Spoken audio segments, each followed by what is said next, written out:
இந்த ஊர்லேயே 2 விதமான தண்ணி வருது. இப்போ ஃபார் எக்ஸாம்பிள் கோயம்புத்தூர்னு எடுத்துக்கிட்டோம் அப்படின்னா, இங்கே சிறுவாணி, அத்திக்கடவுன்னு 2 பிரிவு தண்ணி இருக்குன்னா, இது வந்து இவ்வளோ டேஸ்ட்டா இருக்கும். இது நார்மலா இருக்கும். ஸோ இந்த மாரி டீட்டெயில்டா பிரிச்சு உள்ள போகும்போது தான் அதோட ஆஸ்பெக்ட் வந்து நமக்கு புரிய ஆரம்பிக்கும். புரியுதுங்களா?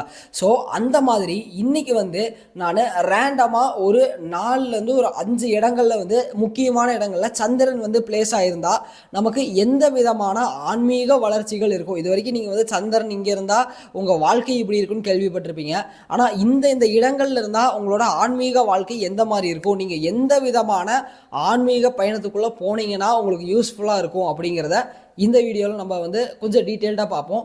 ஸோ இது நான் ரேண்டமாக எடுக்க போகிறேன். இது வந்து பார்ட் 1 பார்ட் 2ன்னு வரப்போகுது. அதனால் இதில் எதில் வந்து உங்களோட ஒரு ஜாதக கட்டத்தோட அமைப்பு இருக்குன்னு தெரியாது. ஸோ அதனால் நீங்கள் எடுத்து வச்சுக்கோங்க. இந்த வீடியோவில் எது வருமோ அதை வந்து நீங்கள் பயன்படுத்திக்கங்க.